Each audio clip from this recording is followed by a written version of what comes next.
إنما يخشى الله من عباده العلماء.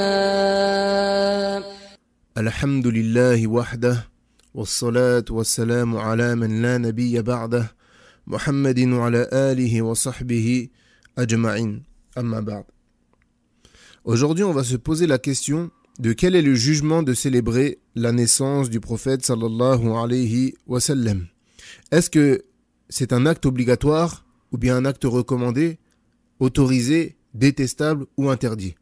Car tout acte rentre forcément dans un de ces jugements. L'obligation, la recommandation, l'autorisation, le fait qu'il soit détestable ou bien qu'il soit interdit. Et je demande dès maintenant à toute personne qui, au cours de cet audio, se rendrait compte qu'elle est en désaccord avec moi à la base, de quand même écouter jusqu'à la fin, afin d'entendre ce que j'ai à dire et peut-être que ça lui permettra de méditer sur ce qui va être dit.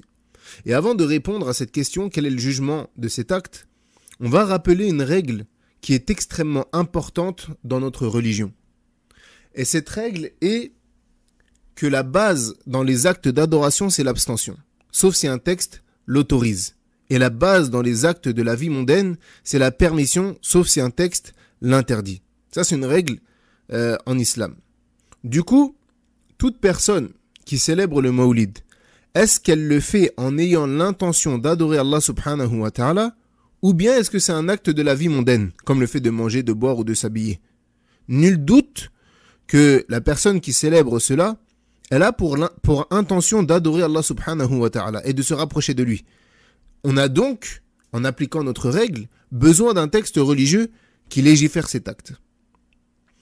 Eh bien, en réalité, il n'y a pas de texte provenant ni du Coran, ni de la Sunna qui légifère cet acte d'adoration. Et également, le prophète sallallahu alayhi wa sallam, malgré le fait qu'il avait la capacité ou bien de le faire lui-même, ou bien d'enjoindre les gens à le faire, ne l'a pas fait. Ni les compagnons, ni les femmes du prophète sallallahu alayhi wa sallam. Alors, il ne convient pas de faire cet acte-là, afin de ne pas tomber dans l'innovation. Et également, je t'enjoins à aller te documenter d'où provient cet acte-là. Qui sont les premiers à avoir fait cet acte-là? Et en réalité, ce ne sont autres que les chiites. Le Mawlid, il provient des chiites. Et à l'inverse, on n'a pas de texte qui légifère cet acte d'adoration. Et à l'inverse, il nous a été rapporté plusieurs textes concernant l'innovation et son interdiction. عن عائشة رضي الله عنها عن النبي صلى الله عليه وسلم قال من أحدث في أمرنا هذا ما ليس منه فهو رد. D'après Aïcha radiallahu anha, le prophète sallallahu alayhi wa sallam a dit: celui qui innove dans notre ordre, dans notre religion, ce qui n'en fait pas partie, verra son acte rejeté.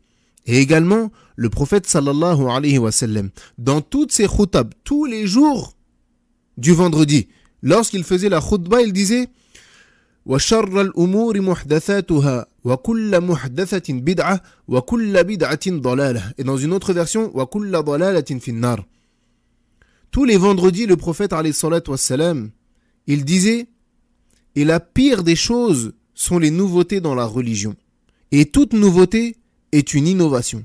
Et toute innovation est un égarement. Et dans une autre version, et tout égarement est dans le feu. Et ceci n'est pas ma parole à moi. Ceci n'est pas ma parole à moi, ni la parole de tel savant ou de tel savant. Mais plutôt, c'est la parole du prophète sallallahu alayhi wa sallam lui-même. Et sachez que si cet acte-là avait été un bien, le prophète sallallahu alayhi wa sallam nous l'aurait ordonné. Ou bien les compagnons qui sont les meilleurs hommes après les prophètes alayhimus salam. Ceux pour qui Allah azza wa jal a attesté sa satisfaction. Le prophète alayhi salatu wassalam, il a même attesté du paradis pour certains des compagnons. Donc sans aucun doute, il nous aurait devancé dans cela. Et je te demande, barakallahu fik, de réfléchir sur ce que je dis et de méditer dessus. Ne penses-tu pas que la religion de l'islam est complète?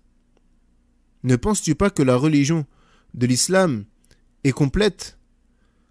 Et Allah subhanahu wa ta'ala dit lui-même dans le Coran: Al-yawma akmaltu lakum dinakum wa atmamtu alaykum ni'mati wa raditu lakum al-islam dina. Allah Azza wa Jalla dit selon la traduction approximative, aujourd'hui, j'ai parachevé ou bien j'ai complété pour vous votre religion. J'ai accompli sur vous mon bienfait et j'ai agréé l'islam comme religion. Donc l'islam est complet. Comme Allah Azza wa Jalla le dit lui-même dans le Coran, aujourd'hui j'ai complété pour vous votre religion. Donc l'islam, il est déjà complet.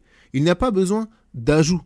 Et la preuve de cela, c'est que l'islam, il est tellement complet qu'on nous a même enseigné le comportement à adopter lorsque l'on fait nos besoins. La sunna est venue nous expliquer comment est-ce qu'on doit se comporter lorsqu'on va aux toilettes, comment se nettoyer, etc.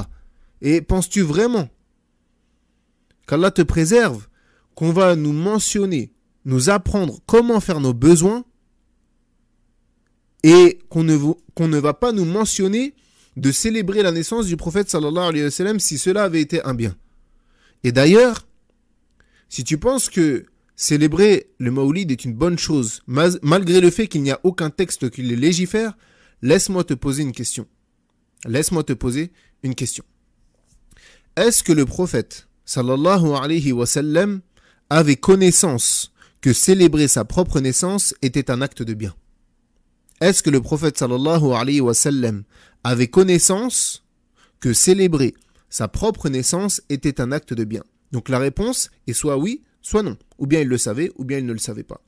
Si tu me réponds que oui, alors tu es en train de sous-entendre que le prophète sallallahu alayhi wa sallam nous a caché une partie de la révélation. Car il nous aurait caché un acte de bien, étant donné qu'il n'y a aucun texte qui le légifère ou qui l'autorise. Rien n'a été rapporté du prophète sallallahu alayhi wa sallam concernant cet acte-là. Donc si tu dis que oui, tu sous-entends que le prophète sallallahu alayhi wa sallam a caché une partie de la révélation, ce qui est très grave. Si tu me dis que non, il n'en avait pas connaissance, alors laisse-moi te demander comment est-ce qu'une personne autre que le prophète sallallahu alayhi wa sallam peut avoir connaissance d'une chose dans la religion d'Allah subhanahu wa ta'ala alors que lui-même n'en a pas connaissance. Sachant qu'on est tous d'accord pour dire qu'il est le messager d'Allah. Il est celui qui nous a transmis la religion. Allah Azza wa Jalla l'a choisi pour être l'intermédiaire entre lui et les hommes, pour transmettre la religion. Donc ne suivez pas vos passions, barakallahu fikum, mais plutôt suivez les textes. Suivez les textes, suivez la voie du prophète sallallahu alayhi wa sallam et n'y ajoutez rien. Et pour ceux qui disent que c'est une manière d'exprimer notre amour pour le prophète sallallahu alayhi wa sallam, alors laisse-moi te dire que exprimer notre amour pour lui n'est pas qu'un seul jour dans l'année. Où en es-tu les autres jours? Tous les jours de l'année, tu ne pratiques peut-être très peu de la sunna du prophète sallallahu alayhi wa sallam. Et quand arrive le jour de sa naissance, sachant que il y a pas de consensus pour savoir quand est-ce que le prophète sallallahu alayhi wa sallam il est né, il y a énormément de divergences, il y en a qui disent c'est le 8, il y en a qui disent c'est le 10, il y en a qui disent c'est le 12, etc. Donc il n'y a même pas une date sûre. Et Annie, tu n'es pas obligé d'attendre ce jour-là. Si tu veux exprimer ton amour pour le prophète sallallahu alayhi wa sallam, alors accroche-toi à sa sunna et imprime-toi de ses comportements. Fais ce qu'il faisait, ne rajoute rien dans sa religion. Et justement, c'est en t'accrochant fermement à sa voix et en ne faisant prédominer la parole de personne sur sa parole à lui, sallallahu alayhi wa sallam, que tu prouveras ton amour pour lui. Et en le suivant, tu prouveras également ton amour envers Allah subhanahu wa ta'ala. Comme il dit lui-même dans le Coran, Azza wa Jal, قُلْ إِن كُنْتُمْ تُحِبُّونَ اللَّهَ فَاتَّبِعُونِي يُحْبِبُكُمُ اللَّهُ وَيَغْفِرْ لَكُمْ ذُنُوبَكُمْ وَاللَّهُ غَفُورٌ رَحِيمٌ.